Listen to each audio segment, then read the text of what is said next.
I remember the moment I stepped out of the car. The cold air of late November hit my face like a silent warning. Thanksgiving had always been a complicated day for me, a mixture of tradition, obligation, and a subtle pressure I could never fully describe. This year felt heavier.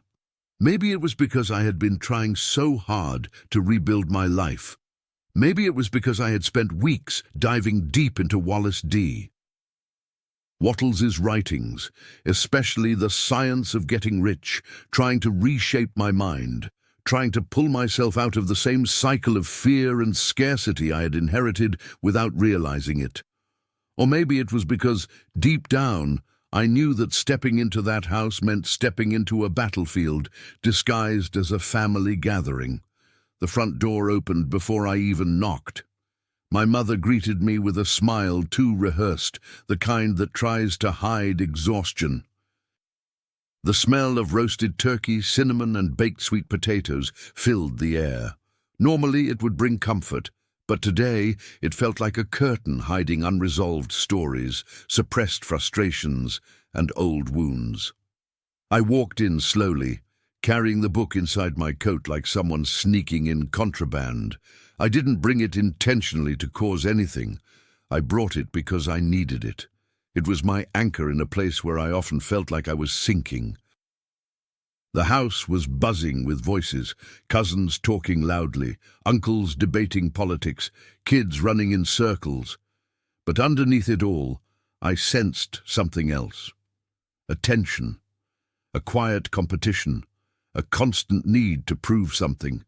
My family had always measured life in comparison. Who had the best job, who earned the most, who bought a house first, whose kids achieved more, who looked more successful. Success wasn't personal, it was a scoreboard.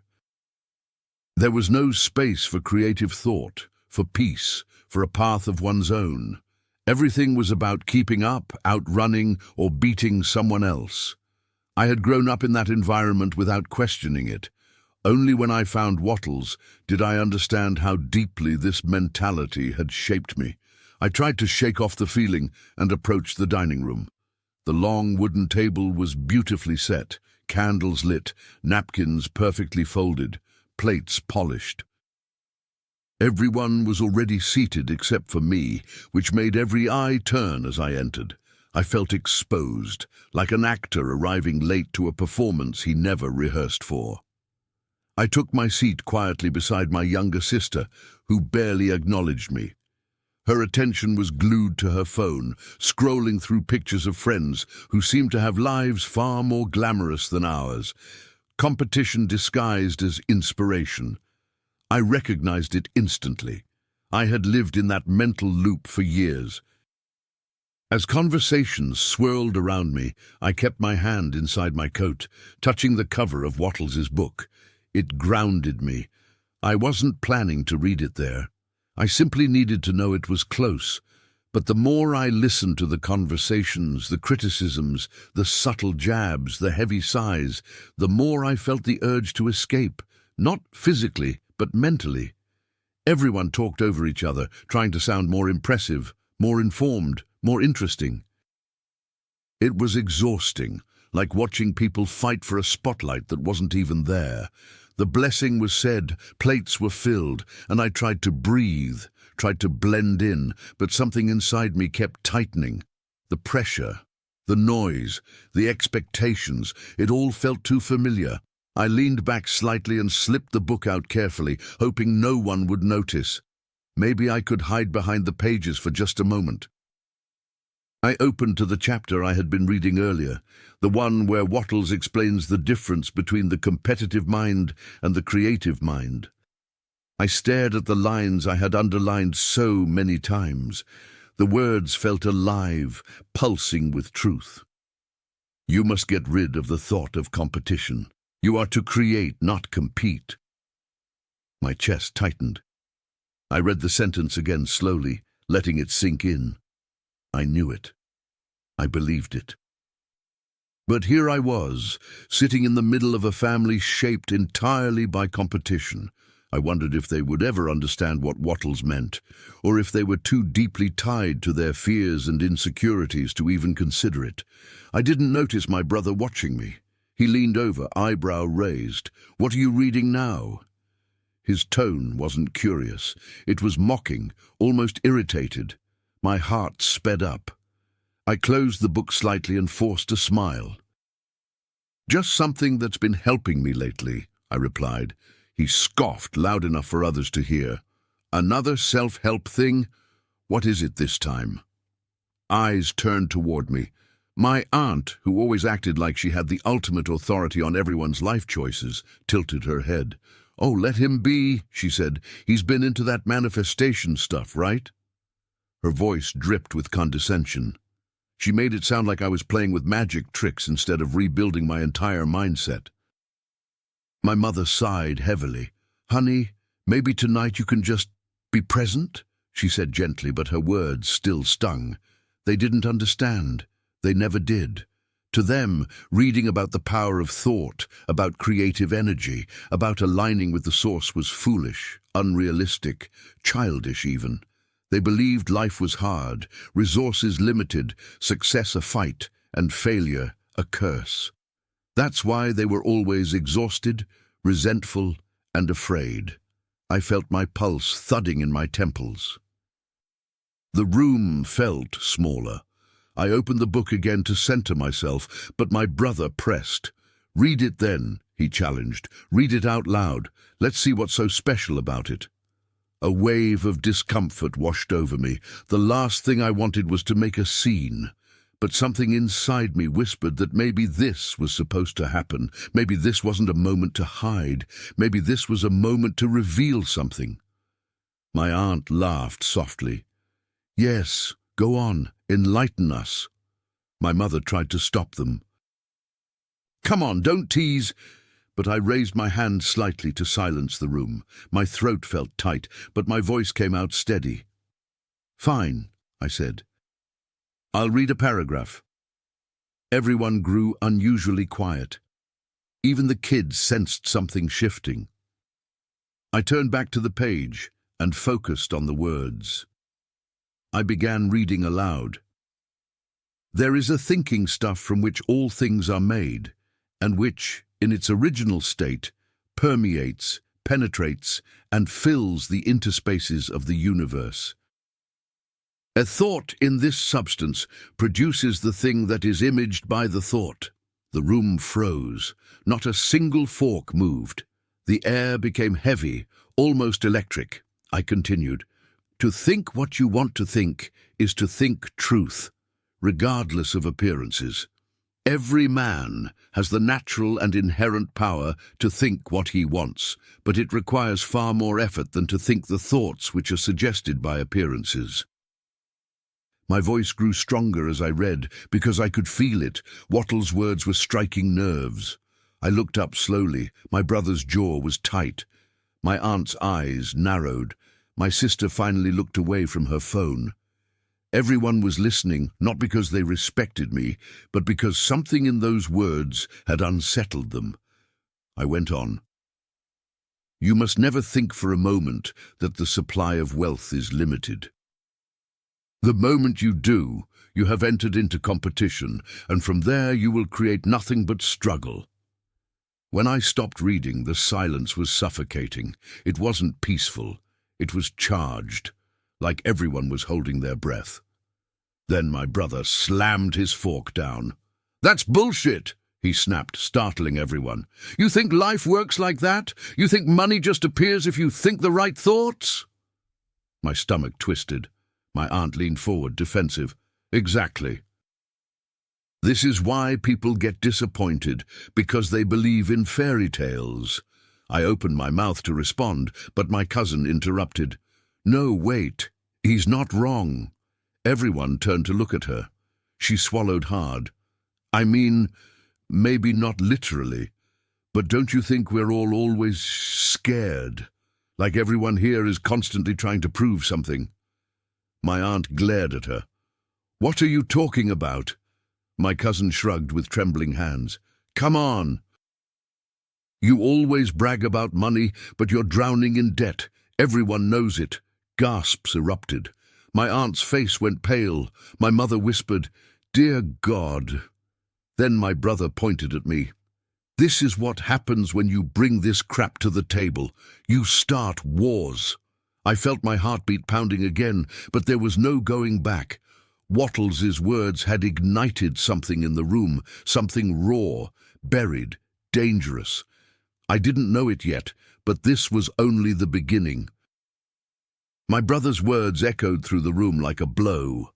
The tension twisted into something heavier, almost suffocating.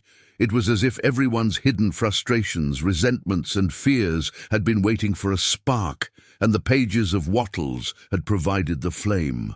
For a moment I didn't say anything. I just stared at the tablecloth, listening to the way the silence fractured in uneven breaths around me. My mother rubbed her temples, her eyes darting between each of us as though she could stitch the broken pieces back together through sheer will. But something had already shifted. The room wasn't just uncomfortable anymore. It was exposed. Like the mask that held the family together had cracked, and now the truth seeped out through every gap. My cousin's confession still lingered in the air, vibrating like an open nerve. My aunt, visibly shaken, gripped her glass with trembling fingers. "You have no idea what you're talking about," she murmured, but her voice was barely steady. "You don't know what I've sacrificed to keep this family together." My cousin shook her head. "But that's the point. You keep pretending everything's perfect. You're always talking about money, success, appearances, but none of us feel good around you. It's always a competition. Everything we do, everything we say, you turn it into a race." I watched my aunt's facade crumble. Even her makeup suddenly looked too heavy under the chandelier's light, as if it couldn't hide the exhaustion she'd been carrying. She opened her mouth to defend herself, but the words crumbled before they could form. She looked away, blinking fast, as though she could erase the accusations by refusing to meet anyone's eye. My brother scoffed loudly. "You're acting like this book is some kind of holy scripture. People don't get rich because of thoughts. They get rich because they grind, they fight, they take what they can. That's reality." He crossed his arms, leaning back in his chair, as if he had just declared an irrefutable truth. The arrogance in his posture stirred something deep inside me. Something old, something I thought I had already healed. I remembered growing up with his voice always overshadowing mine, always louder, always more certain, always pushing me into a corner I didn't even realize I had accepted. I took a slow breath. "Wattles never said you don't need action," I replied, keeping my voice controlled. "He said you need efficient action, aligned with a creative mind. If your mind is rooted in fear and scarcity, your actions can only produce struggle. But if your mind is aligned with the source, your actions unfold with clarity, with purpose, with expansion." My brother laughed, a sharp, bitter sound. "Listen to you. Source. Creative mind. You sound ridiculous." Before I could respond, my sister, who had been quiet until then, always hiding behind the glow of her phone, suddenly spoke up. "He doesn't sound ridiculous," she said softly. "He sounds different." We all turned to her. Her voice wavered, but it carried something honest, something vulnerable. She set her phone down, staring at it as if she were confessing to someone who wasn't even in the room. "I'm tired," she whispered. "I'm tired of feeling like I'm not enough. I scroll through these pictures every day, watching other people live lives I'll never have. I compare myself to everyone. I hate the way it makes me feel. I hate that I can't stop doing it." She looked up at me, tears forming in her eyes. Maybe he's right. Maybe I'm stuck in the same mindset he's talking about. My chest tightened. I wasn't expecting her to say that. She never opened up. She was always the one who looked untouchable, always smiling in selfies, always posting motivational quotes she didn't believe in. To see her walls breaking felt like watching a small earthquake quietly shake the room. My aunt's eyes softened. For a moment she wasn't defensive. She looked defeated. "I never wanted you to feel that way," she said quietly. "I just wanted you to have a good life, better than mine." My sister brushed her tear away with the back of her hand. "But that's just it. Nothing's ever good enough. Not my job, not my apartment, not my salary, even my photos. You always say something like, 'You could look better if you tried harder.' I don't think you mean to hurt me, but you do." My aunt's face fell. Her mouth opened, then closed again, as though she was searching for the right words, but couldn't find them. My mother reached out and held her hand.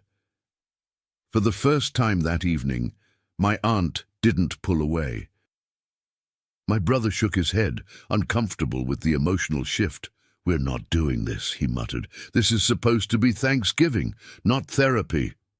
But his words only hung there, hollow, powerless. The truth was already out. The emotional flood had begun, and no one could dam it now. I held the book gently, running my thumb over its rough edges. I spoke softly, almost to myself, but loud enough for everyone to hear. Wattles says we don't need to fight others for what we want. That when we live in a creative state of mind, we feel aligned, grateful, certain. We act from a place of abundance, not fear. I lifted my gaze. I think that's why we suffer. We're always fighting for something we already believe we don't have. My mother leaned back in her chair, eyes glassy. "I think you're right," she murmured. "This family has been struggling, not just financially, emotionally, spiritually. We're all so tense all the time, so afraid." My cousin folded her hands on the table. "Maybe that's why this book got us all riled up. It's showing us the parts of ourselves we don't want to see." My brother's jaw tightened. "This is all nonsense," he snapped again, but his voice lacked conviction now. He looked bothered, almost shaken, not by the book, I realized, but by the fact that for the first time the rest of us weren't staying quiet. He stood abruptly. "I need some air," he muttered, then walked out the back door, letting it slam behind him. My sister flinched. My aunt sighed. My cousin stared at the empty doorway, as if expecting him to come back any second. The silence that followed wasn't hostile anymore. It felt fragile, like we were all standing on the edge of something new, something uncertain, but strangely necessary. I glanced back down at the book. The words seemed to glow in the warm candlelight. "You must get rid of the thought of competition. You are here to create." Was this what creation looked like? Not wealth yet, not success yet, but the breaking of the old structure, the clearing of emotional debris before anything new could grow? I didn't know, but something inside me whispered that this moment, as painful as it was, mattered. My mother took a deep breath and exhaled slowly. "Finish reading," she said suddenly. "Please, I want to hear more." I looked into her eyes. She wasn't asking out of politeness or curiosity. She was asking because something in her soul was finally ready. So, with the candles flickering and the tension settling like dust after a storm, I opened the book again and continued reading. I looked at my mother for a moment, trying to understand the shift in her expression. She wasn't the same woman who had greeted me at the door with a practiced smile. Something in her face had softened, almost as if she had finally stopped pretending to hold everyone together. She looked open, vulnerable, and afraid. But there was something else buried beneath the fear, a quiet desire to understand. I turned the page slowly, feeling the weight of the moment settle on my shoulders. My family wasn't just listening anymore. They were waiting. Not for entertainment, not for advice, but for something real, something that none of us had dared to face before. I began reading again, my voice steady, though inside me everything trembled. To think in a certain way is to think truth, regardless of appearances. To think of what you want as already existing in your life is to place yourself in harmony with the creative power of the universe. I paused. My mother nodded faintly, as if the words were dissolving into her mind like soft light. My cousin leaned forward. My sister wiped another tear from her cheek. My aunt stared at the tablecloth, her lips trembling, as though each sentence was peeling off a layer of armor she had worn for decades. I continued reading. You must never admit that another person can act in a way that hinders you. You cannot be kept from your goal except by your own failure to think and act in a certain way. Those words hit harder than I expected. I felt them lodged deep inside my chest. Memories flashed through my mind, all the times I had blamed others, the world, circumstances, family, systems, luck. All the moments I felt powerless. All the narratives I had built to explain why I wasn't where I wanted to be. Wattles wasn't gentle. He didn't offer comforting excuses. He offered responsibility. A brutal one. My mother swallowed. Does that mean we're the ones holding ourselves back? She asked quietly. I closed the book partially, letting my fingers hold the pages. Wattles says that everything begins in the mind, not some things, everything. That doesn't mean ignoring reality. It means shaping it from within before trying to change it from outside. My aunt shook her head just slightly. I tried, she whispered. I tried so hard, and nothing worked. I kept waiting for things to improve, but maybe... Her voice cracked, and she pressed her hand to her chest. Maybe I was waiting for the world to change before I changed myself. The rawness in her voice made my throat tighten. I had never heard her speak like that. She was always the strong one, the tough one, the one who didn't complain, didn't bend, didn't crack. But now she was unraveling, not dramatically, but quietly, painfully, truthfully. My sister looked at her with wide eyes. Aunt. I didn't know. My aunt let out a broken laugh. Of course you didn't. I never let anyone know. Her voice dipped. We were raised to believe that showing weakness is failure. That vulnerability is dangerous, that you have to be the strongest, the loudest, the most successful person in the room, or no one will respect you. She closed her eyes, inhaling shakily. It exhausted me, and I taught the same thing to my kids. I pushed them too hard, I pushed myself even harder, and I thought it was love, but maybe it was fear. The room felt colder suddenly, not physically but emotionally, like we had stepped into a place no one was prepared to face. A place where the illusions slipped away, where the truth stood naked and trembling. My cousin reached for her mother's hand. Mom, she whispered, her voice breaking, you don't have to pretend anymore. My aunt's lips trembled as she looked at her daughter.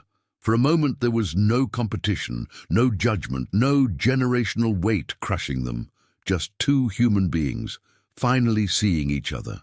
I watched them, my chest heavy, my mind swirling. This wasn't what I expected when I walked in with the book. I had wanted refuge, silence, escape. Instead, the teachings of a man who lived more than a century ago were unraveling an entire family dynamic in real time, exposing everything we had buried under traditions, performances, and forced smiles. My mother leaned toward me. Read more, she said softly, please. So I opened the book again. I took a slow breath, letting the gravity of the words settle. You are not to wait for change to come from your environment. Your environment will change as you advance. The mind that is in harmony with the creative power of the universe will cause circumstances to rearrange themselves for your benefit. A quiet gasp escaped my sister's lips. It rearranges itself. Really? I nodded. Wattles teaches that when you shift your consciousness, your world must follow. It's a universal law. But most people live the opposite. They wait for the world to change so they can finally think differently. They wait for money to feel abundant. They wait for success to feel confident. They wait for love to feel worthy. But that's backwards. You become the cause first. The effect comes after. My cousin stared at me with an expression I couldn't quite read. Part fear, part hope, part disbelief. "Is that why you're so different lately?" she asked. "You look calmer, more focused, less lost." Her words hit me harder than I expected. I didn't know I had changed visibly. I didn't know anyone had noticed. I thought I was still stumbling through the darkness, trying to find something that made sense. I hesitated before answering. "I'm trying," I admitted. "Wattles' work helped me more than I can explain, not because it's magical, but because it forced me to confront how I think, how I feel, how I act. It made me realize how much I lived in fear, fear of failure, fear of judgment. Fear of disappointing all of you, fear of disappointing myself." My voice cracked. The confession surprised even me. I looked down at the table, ashamed of how exposed I felt, but unable to take back the truth. My mother reached out, placing her trembling hand on mine. "Oh, sweetheart, we never meant to make you feel that way." But another voice cut through the emotion. Quiet, shaky, but firm. It was my sister. "That's the problem, Mom. We never meant to, but we did. We do it to each other. All of us, constantly. We treat each other like rivals, not family." Her words weren't harsh, they weren't accusatory. They were accurate, painfully accurate. My aunt nodded slowly. "Your sister is right. We turned this family into a tournament, and we've all been losing." Silence again, but a different silence now. Not hostile, not heavy, just honest. And then my brother came back in. The door closed behind him with a slow creak. His face was flushed from the cold, but also from something else, something he wasn't ready to admit. He scanned the room. Everyone was quiet, watching him. He avoided their eyes and sat down slowly. He didn't say anything, but his jaw wasn't clenched anymore. His shoulders weren't squared in defiance. He looked tired. My mother looked at him lovingly. "We're talking," she said gently, "about things we should have talked about years ago." He didn't respond. He stared at the table, fingers tapping restlessly. I felt something shift inside me, a strange mix of courage and fear. I opened the book again, not knowing what I would find, but trusting the process. And I read one more passage. "Hold the vision of what you want with unwavering faith. Act each day in a way that brings you closer to that vision. Think truth. Think abundance. Think creation. And the universe will move toward you with unstoppable force." My voice softened. "This is what I'm trying to learn, to hold the vision, to believe, to act from a place of strength, not fear." My brother's tapping stopped. He lifted his eyes, and for the first time that night, he looked at me not with arrogance, not with mockery, but with something that looked like uncertainty, maybe even curiosity.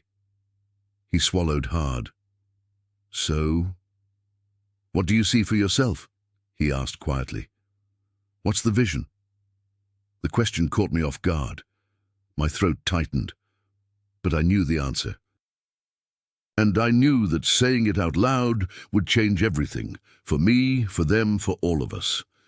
I took a deep breath and prepared to speak. I looked at my brother, unsure if he was asking to challenge me or if, for once in his life, he genuinely wanted to understand. His question hovered in the air, fragile and raw. What was my vision? What did I see for myself? What did I want so deeply that I was willing to stand here in front of all the people who had shaped every wound, every insecurity, every fear I carried? The truth rose from inside me with a force I didn't expect. "I see myself free," I whispered. The words surprised even me. Not rich, not successful, not admired, not superior, just free. I felt everyone staring at me, but for the first time in my life, their eyes didn't feel like a threat. They felt like witnesses, mirrors reflecting back pieces of me I had spent years running from. "I want to stop living in fear," I continued.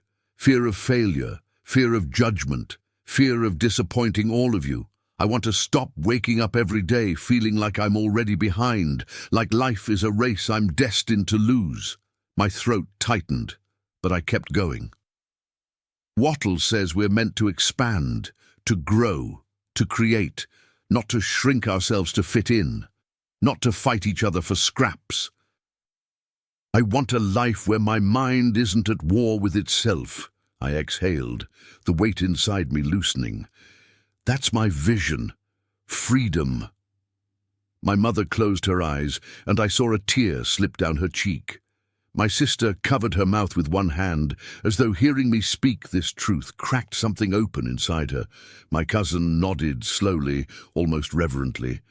But it was my brother's reaction that caught me off guard. He leaned back slightly, the tension in his shoulders melting, his face softening in a way I hadn't seen since we were children. Something inside him seemed to break, not violently, but quietly, like an old wall finally giving in after years of pressure.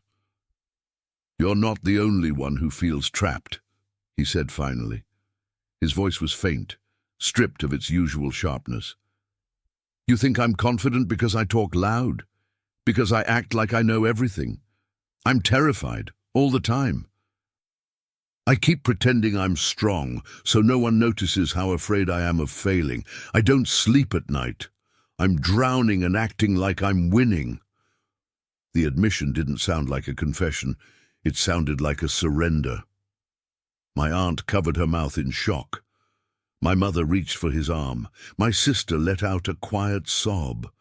For the first time in our lives, my brother wasn't the dominant one, the critical one, the one who demanded to be right. He was human, wounded, crumbling. He continued speaking, his voice cracking in ways I never imagined possible. "I've been competing my whole life, with everyone, with myself, with everything I see. I didn't even know why. I just didn't want to be the disappointment, the failure, the loser, so I lashed out. At you, at everybody, and now—" His voice broke completely. "Now I don't even know who I am without the fight." Silence filled the room again. But this time it didn't feel tense. It felt sacred. I placed the book down gently on the table, almost like an offering. "This is why Wattles wrote what he wrote," I said softly, "because we aren't meant to live like this. Scarcity isn't natural. Competition isn't natural. All of that is learned. It's inherited. It's passed down like a curse." I looked at each of them slowly. "But we can break it. We can stop thinking the way the world taught us to think." My mother wiped her cheeks. "How?" she whispered, her voice trembling with desperation. I lifted the book slightly. "By choosing the creative mind, every day, every moment, even when it feels impossible. It starts with a single thought." My aunt shook her head slightly, confused. "But what do we do? How do we change after all these years?" "You change the inside first," I said. "You hold the vision of what you want. You think it. You feel it. You live it mentally until life has no choice but to rearrange itself. You choose gratitude even when your world is falling apart. You choose faith when everything around you screams doubt. You stop asking for permission to want more. You stop believing that there is not enough. You stop fighting for what you think is scarce. My sister sniffed. But what about our mistakes, our messes, our failures? You bless them, I answered. Wattles says gratitude is the bridge that connects you to the source of everything. Gratitude for what you have, gratitude for what you want, and gratitude for what hasn't arrived yet. Gratitude closes the door to the competitive mind. I looked at my family, really looked at them. Years of pain reflected back at me. Pain no one had dared to acknowledge, but beneath that pain was something else. Something I had never felt from them before. Hope. My brother exhaled shakily. So what now? Now, I said, we stop fighting each other. We stop comparing ourselves. We stop pretending, and we start creating together. My mother reached for my hand again with trembling fingers. Can we do that, even after everything? Yes, I said simply, starting right now. My aunt let out a long, shuddering breath, as though releasing decades of tension. My sister nodded vigorously, tears still spilling down her face. My cousin reached out, placing her hand on the table between us, an invitation without words. My brother lowered his head, but he didn't pull away. He didn't retreat behind arrogance. He stayed. I opened the book to one of the lines that had saved me when I felt lowest. There is a thinking substance from which all things are made. A thought in this substance produces the thing that is imaged by the thought. I let the silence absorb the words. This substance, I continued softly, is abundance. It is creativity, it is life, and it is within us, around us, through us. We've been fighting shadows, illusions of scarcity, ghosts of fear. But the truth is always the same. The universe expands through us when we allow it. My voice lowered even further. And tonight, for the first time in my life, I think we actually allowed it. My mother leaned her head against my shoulder. My sister held her own hands tightly, grounding herself. My brother closed his eyes, breathing slow, steady, vulnerable. My aunt sobbed quietly. My cousin smiled softly through her tears. The candles flickered gently, as if the air itself had changed. The house no longer felt like a battlefield. It felt like the aftermath of a storm, the earth still wet, the sky still grey, but the first hints of light breaking through. We weren't healed, not yet, but something fundamental had cracked open, something sacred, something new, and for the first time in years I felt gratitude, not forced, not obligatory, not performative, but real, deep, expansive. The dinner that was supposed to be another ceremony of comparison had become something else entirely. A rebirth, a reckoning, a moment of transformation sparked by the words of a man who understood the architecture of the mind better than anyone I had ever known. I closed the book. "Thank you," I whispered, not to my family, not to myself, but to the source, to the substance, to the quiet intelligence that had guided me to these teachings and brought me to this moment. My sister looked up at me. "What happens now?" she asked. I smiled faintly. "Now," I said, "we create." And as I looked around the table, at the brokenness, the tenderness, the awakening, I felt it deep in my bones. This was the first moment of true wealth in my entire life. Not money, not success, not validation, but alignment. A quiet, powerful alignment with something greater than all of us. And I knew without a doubt that Wattles was right. You do not compete. You create, you rise, you expand. And the universe meets you halfway, As the room settled into a softer silence, I lifted my eyes toward the viewer watching this documentary. Someone out there who feels the same fears, the same pressures, the same inherited patterns. And I spoke directly to them. If this touched you, if this reminded you of your own family, your own wounds, your own dreams buried under years of fear, then subscribe, comment your story. And if my work helps you, supports you, or brings you clarity, you can buy me a coffee. Every gesture keeps this message alive. Every voice helps expand the creative mind on this planet. My final breath in that house felt lighter than the first. Thanksgiving didn't end with anger or competition. It ended with possibility, and possibility is the birthplace of all creation.